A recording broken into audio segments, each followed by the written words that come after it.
Amigos, amigas, hace 400 años y durante todo un siglo, un autómata ajedrecista de madera se enfrentó no solo a los grandes maestros, sino también al gran Napoleón Bonaparte. Así que te aconsejo preparar tu mejor apertura y analizar muy bien tu próxima jugada, porque hoy, en Historias Express, hablaremos del turco.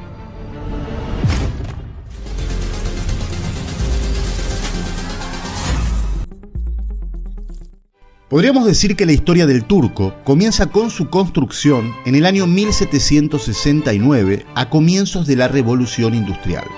Si bien los autómatas, o máquinas que imitan la fisionomía y los movimientos de un ser animado, se remonta a la prehistoria, cuando las estatuas de algunos dioses o reyes despedían fuego de los ojos, como era el caso de la estatua de Osiris, o más adelante los autómatas creados por el maestro Leonardo da Vinci, el primero con una forma completamente humana, vestido con una armadura medieval, o el segundo, un león mecánico, construido a petición de Francisco I, rey de Francia. La tecnología derivada de la Revolución Industrial y principalmente los avances en materia de relojería permitieron la creación de autómatas mucho más sofisticados y funcionales. Por supuesto que estas adelantadas y sorprendentes máquinas para la época no estaban al alcance de cualquiera.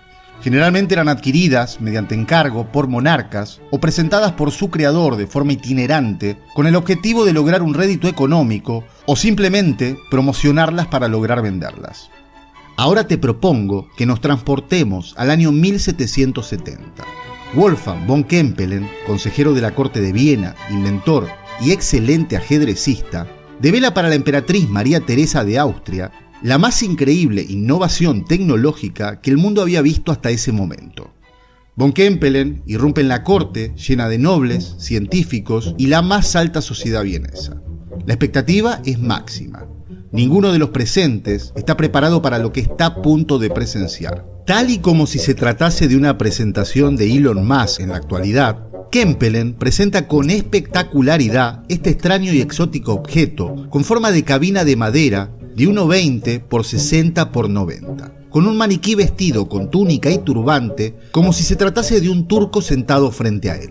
Así era como los europeos en aquella época pensaban que los magos debían lucir. La misteriosa figura permanecía sentada frente a un anexo cofre de madera con un tablero de ajedrez encima y podía trasladarse en una pieza porque tenía ruedas por debajo. Entonces Kempelen procedió a demostrar que el gabinete poseía una variedad de puertas que se podían abrir por partes para observar el interior, donde se podía ver parte del mecanismo, pero ninguna persona oculta dentro. A continuación, ante susurros y algunas risas burlonas de los incrédulos presentes, von Kempelen anuncia que su turco mecánico derrotará mágicamente a cualquier contrincante en una partida de ajedrez, por lo que pide a los mayores intelectuales de la corte que se atrevan a retar al turco. Por un momento el desconcierto es total, pero de entre la multitud consigue a un voluntario, un cortesano llamado Cobenzl. Von Kempelen coloca las piezas de ajedrez en el tablero. Al cortesano se le da la ventaja de jugar con blancas, por lo que realiza el primer movimiento. Luego de esto no ocurre nada, y en la corte comienza a oírse un mar de murmullos que va creciendo, hasta que de repente el turco comienza a emitir un sonido chirriante. Su brazo cobra vida y se estira hacia adelante. El silencio invade la sala. A continuación, toma con delicadeza un peón y lo coloca frente al de su contrincante. Los presentes no pueden dar crédito de lo que están viendo.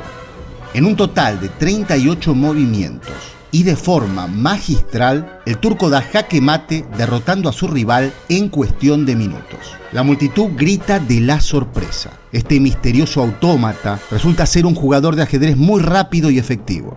De forma casi inmediata, la increíble noticia del autómata que juega ajedrez corre rápidamente y llega a los oídos de los hombres más poderosos e influyentes del mundo. Todos desean enfrentarse con el turco. Y es así que comienza una gira mundial en la que, entre otros, llega a derrotar al mismísimo Benjamin Franklin. Pero sin dudas, la partida más famosa sería ni más ni menos que contra Napoleón Bonaparte. Recién llegado de conquistar gran parte de Europa, el emperador, confiado de sus habilidades, decide retar al turco. Y es frente a un concurrido público que, incluso teniendo la ventaja de jugar con blancas, Napoleón cae derrotado.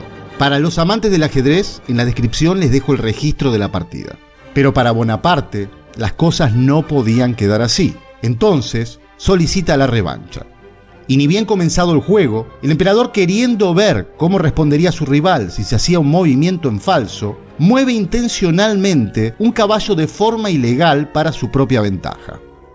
Y fue entonces cuando el turco movió su brazo por la tabla y arrojó todas las piezas.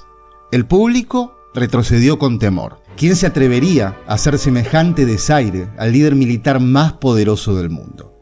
Esto probablemente asustaba a la gente, al igual que la entretenía. El turco se convierte en una obsesión. Cientos de panfletos y libros aseguran revelar los métodos del autómata y son publicadas múltiples teorías que sugieren que hay alguien o algo oculto adentro. Incluso el célebre escritor Edgar Allan Poe publicó una teoría de cómo funcionaba el turco en el año 1836. Ante todas estas sospechas, von Kempelen decidió que el autómata estaba ocupando buena parte de su tiempo, por lo que lo relegó a un rincón del Palacio de Austria, centrándose en otros autómatas. Tras la muerte de Kempelen, en 1804, el turco pasó a manos de un genio del marketing cargado de deudas llamado Johann Meiser, que inició una serie de ambiciosas giras mundiales. Para ese momento, muchos eran los que sospechaban que un avezado jugador de ajedrez manejaba al turco escondido entre sus mecanismos. Y estas sospechas fueron prácticamente confirmadas cuando en una gira que se dirigía a Cuba, el ayudante de Maesler, de nombre Schulenberg, que se conocía jugaba muy bien al ajedrez, falleció durante la travesía. Y al desafortunado Maesler no le quedó más remedio que suspender la visita y regresar a Estados Unidos. Pero antes de llegar, fue hallado muerto y alcoholizado en su camarote, por lo que todos dedujeron que el turco era manejado por el ayudante fallecido de Maesler. Al parecer, la gran farsa había llegado a su fin. Un amigo de Maesler adoptó al turco, pero no tenía su don para el espectáculo y acabó donando al autómata a un museo de Baltimore, donde quedó arrinconado en una de sus salas hasta que el 5 de julio de 1854, durante el gran incendio de Filadelfia, quedó reducido a cenizas.